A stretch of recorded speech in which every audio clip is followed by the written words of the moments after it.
ابو حازم نے بیان کیا، ان سے سہل بن سعد سعدی نے بیان کیا کہ نبی کریم صلی اللہ علیہ وسلم نے فرمایا، جنت کے 8 دروازے ہیں، ان میں ایک دروازے کا نام ریان ہے، جس سے داخل ہونے والے صرف روزے دار ہوں گے۔ صحیح بخاری حدیث نمبر 3257۔ مہاجر ابو الحسن نے بیان کیا کہ میں نے زید بن وہب سے سنا، انہوں نے بیان کیا کہ میں نے ابو ذر رضی اللہ عنہ سے سنا، وہ بیان کرتے تھے کہ نبی کریم صلی اللہ علیہ وسلم ایک سفر میں تھے۔ جب حضرت بلال رضی اللہ عنہ ظہر کی اذان دینے اٹھے تو آپ نے فرمایا کہ وقت ذرا ٹھنڈا ہو لینے دو۔ پھر دوبارہ جب وہ اذان کے لیے اٹھے تو پھر آپ نے انہیں یہی حکم دیا کہ وقت اور ٹھنڈا ہو لینے دو، یہاں تک کہ ٹیلوں کے نیچے سے سایہ ڈھل گیا۔ اس کے بعد آپ نے فرمایا کہ نماز ٹھنڈے اوقات میں پڑھا کرو، کیونکہ گرمی کی شدت جہنم کی بھاپ سے پیدا ہوتی ہے۔ صحیح بخاری حدیث نمبر 3258۔ سفیان ثوری نے بیان کیا، ان سے عامش نے، ان سے ذکوان نے اور ان سے ابو سعید خدری رضی اللہ عنہ نے بیان کیا کہ نبی کریم صلی اللہ علیہ وسلم نے فرمایا، نماز ٹھنڈے وقت میں پڑھا کرو، کیونکہ گرمی کی شدت جہنم کی بھاپ سے پیدا ہوتی ہے۔ صحیح بخاری حدیث نمبر 3259۔ ابو سلمہ بن عبد الرحمن نے بیان کیا اور انہوں نے ابو ہریرہ رضی اللہ عنہ سے سنا، آپ بیان کرتے تھے کہ رسول اللہ صلی اللہ علیہ وسلم نے فرمایا، جہنم نے اپنے رب کے حضور میں شکایت کی اور کہا کہ میرے رب، میرے ہی بعض حصے نے بعض کو کھا لیا ہے، اور اللہ تعالیٰ نے اسے 2 سانسوں کی اجازت دی، ایک سانس جاڑے میں اور ایک گرمی میں، تم انتہائی گرمی اور انتہائی سردی جو ان موسموں میں دیکھتے ہو اس کا یہی سبب ہے۔ صحیح بخاری حدیث نمبر 3260۔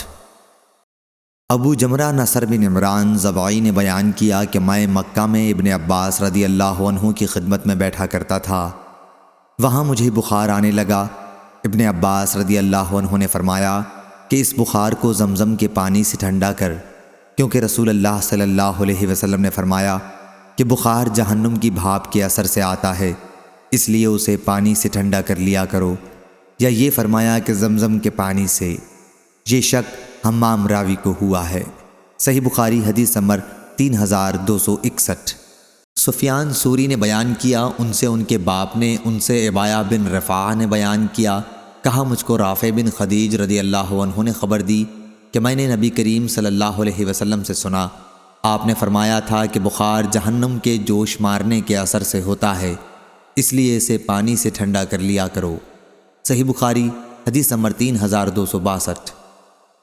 ہشام بن عروہ نے بیان کیا، ان سے عروہ بن زبیر نے بیان کیا اور ان سے عائشہ رضی اللہ عنہا نے کہ نبی کریم صلی اللہ علیہ وسلم نے فرمایا، بخار جہنم کی بھاپ کے اثر سے ہوتا ہے، اسے پانی سے ٹھنڈا کر لیا کرو۔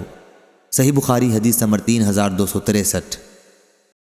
نافع نے بیان کیا اور انہیں عبداللہ بن عمر رضی اللہ عنہ نے کہ نبی کریم صلی اللہ علیہ وسلم نے فرمایا، بخار جہنم کی بھاپ کے اثر سے ہوتا ہے، اسے پانی سے ٹھنڈا کر لیا کرو۔ صحیح بخاری حدیث نمبر 3264۔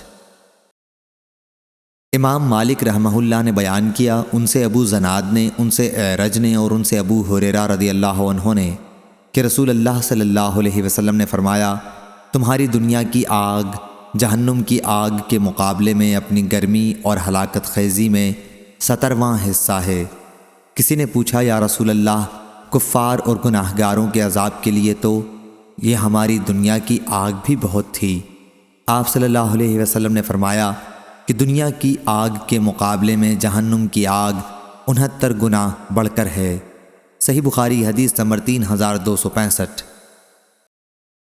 سفیان بن عینیہ نے بیان کیا، ان سے عمرو بن دینار نے، انہوں نے عطا سے سنا، انہوں نے صفوان بن یعلی سے خبر دی، انہوں نے اپنے والد کے واسطے سے، انہوں نے نبی کریم صلی اللہ علیہ وسلم کو ممبر پر اس طرح آیت پڑھتے سنا، وَنَادَوْا یا مالک، اور وہ دوزخی پکاریں گے، اے مالک۔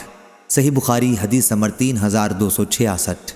ابو وائل نے بیان کیا کہ اسامہ بن زید رضی اللہ عنہ سے کسی نے کہا کہ اگر آپ فلاں صاحب عثمان رضی اللہ عنہ کے یہاں جا کر ان سے گفتگو کرو تو اچھا ہے، تاکہ وہ فساد دبانے کی تدبیر کریں۔ انہوں نے کہا کہ کیا تم لوگ یہ سمجھتے ہو کہ میں ان سے تم کو سنا کر تمہارے سامنے ہی بات کرتا ہوں؟ میں تنہائی میں ان سے گفتگو کرتا ہوں۔ اس طرح پر کہ فساد کا دروازہ نہیں کھولتا۔ میں یہ بھی نہیں چاہتا کہ سب سے پہلے میں فساد کا دروازہ کھولوں، اور میں حضرت صلی اللہ علیہ وسلم سے ایک حدیث سننے کے بعد یہ بھی نہیں کہتا کہ جو شخص میرے اوپر سردار ہو وہ سب لوگوں میں بہتر ہے۔ لوگوں نے پوچھا کہ آپ نے حضرت صلی اللہ علیہ وسلم سے جو حدیث سنی ہے وہ کیا ہے؟ حضرت اسامہ نے کہا حضرت صلی اللہ علیہ وسلم کو میں نے یہ فرماتے سنا تھا کہ قیامت کے دن ایک شخص کو لایا جائے گا اور جہنم میں ڈال دیا جائے گا، آگ میں اس کی آنتیں باہر نکل آئیں گی اور وہ شخص اس طرح چکر لگانے لگے گا جیسے گدھا اپنی چکی پر گردش کیا کرتا ہے۔ جہنم میں ڈالے جانے والے اس کے قریب آ کر جمع ہو جائیں گے اور اس سے کہیں گے اے فلاں، آج یہ تمہاری کیا حالت ہے؟ کیا تم ہمیں اچھے کام کرنے کے لیے نہیں کہتے تھے، اور کیا تم برے کاموں سے ہمیں منع نہیں کیا کرتے تھے؟ وہ شخص کہے گا جی ہاں، میں تمہیں تو اچھے کاموں کا حکم دیتا تھا لیکن خود نہیں کرتا تھا، برے کاموں سے تمہیں منع بھی کرتا تھا لیکن میں اسے خود کیا کرتا تھا۔ اس حدیث کو غندر نے بھی شعبہ سے، انہوں نے اعمش سے روایت کیا ہے۔ صحیح بخاری حدیث نمبر 3267۔